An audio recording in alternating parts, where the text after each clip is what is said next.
Assalamualaikum warahmatullahi wabarakatuh. Bismillahi alhamdulillah wassalatu wassalamu ala rasulillah. La haula wa la quwata illa billah wa ba'du. Saudara-saudaraku, sahabat channel 1001 Info yang dirahmati Allah, bersyukur kepada Allah kita bisa dipertemukan kembali.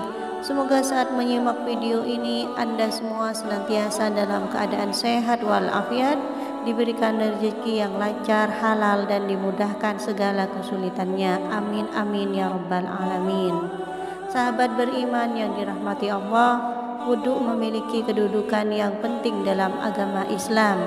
Tidak sahnya wudhu seseorang dapat menyebabkan sholat yang ia kerjakan menjadi tidak sah.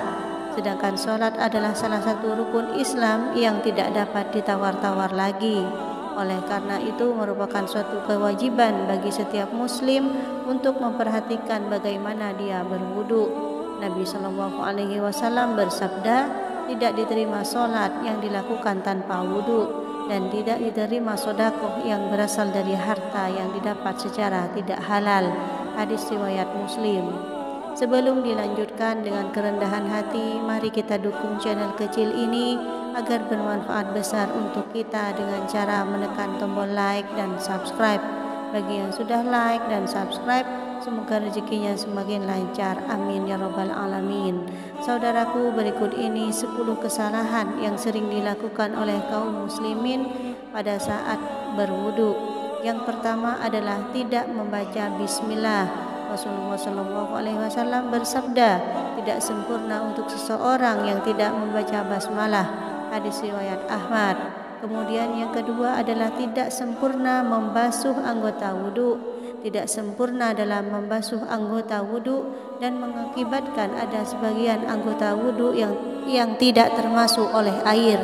Imam Bukhari rahimahullah meriwayatkan dalam kitab sahihnya dari Muhammad bin Ziyad, dia berkata, aku mendengar Abu Hurairah radhiyallahu anhu, saat itu beliau melewati kami dan orang-orang sedang berwudu. Sempurnakanlah wudu kalian, sesungguhnya Rasulullah SAW bersabda, celakalah tumit-tumit yang tidak terbaca air ketika berwudu dari api neraka. Sesungguhnya Rasulullah SAW melihat seorang laki-laki yang sholat, sedangkan di punggung kakinya terdapat bagian mengkilap karena tidak terbasuh oleh air wudhu seukuran uang dirham atau uang logam. Maka Nabi menyuruhnya untuk mengulang wudhunya.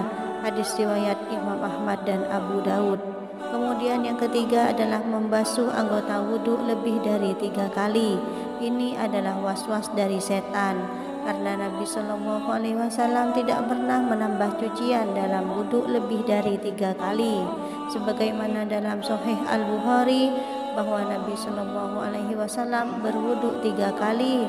Maka yang wajib atas seorang mukmin adalah membuang semua was-was dan keraguan-raguan yang muncul setelah selesainya wudhu, dan jangan dia menambahkan lebih dari 3 kali cucian untuk menolak was-was yang merupakan salah satu dari tipu daya setan.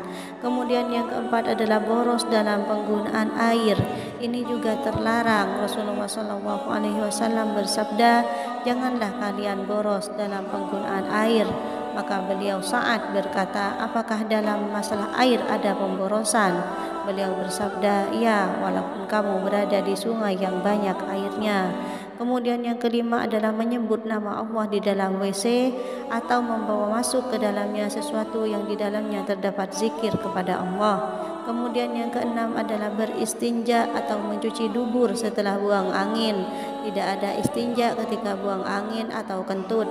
Istinja hanya pada buang air kecil dan buang air besar. Maka tidak disyariatkan bagi orang yang ketut untuk beristinja sebelum berwudu. Kemudian yang ketujuh adalah tertidur, kemudian tidak mengulang wudunya.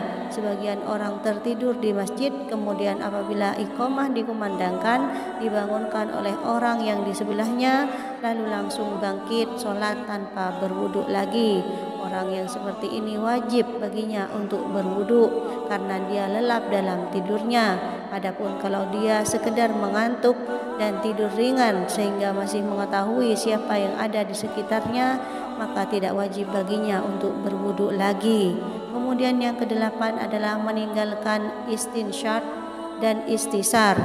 Istinsyaq adalah menghirup air lewat hidung sampai ke pangkal hidung, dan istinsar adalah mengeluarkannya air yang dihirup tadi dari hidung. Sebagian kaum muslimin berwudu hanya memasukkan jarinya yang basah ke dalam hidung. Rasulullah SAW bersabda, barang siapa berwudu hendaklah ia menghirup air ke hidung dan menghembuskannya kembali. Kemudian yang kesembilan, menganggap mengusap leher dianjurkan, padahal sebenarnya tidak demikian. Ia tidak dianjurkan dan tidak termasuk ibadah wudu. Kemudian yang ke-10, doa pada saat membasuh anggota wudu. Imam An-Nawawi berkata, doa-doa ini, yakni doa-doa pada saat membasuh anggota wudu, tidak memiliki dasar. Yang diketahui secara syar'i adalah basmalah di awal wudu, mengucap 2 kalimat syahadat di akhir wudu, ditambah dengan doa, ya Allah, jadikanlah aku termasuk orang-orang yang bertaubat, dan jadikanlah aku termasuk orang-orang yang bersuci. Sahabat beriman yang dirahmati Allah, demikian yang bisa saya bagikan, semoga bermanfaat untuk kita semua. Assalamualaikum warahmatullahi wabarakatuh.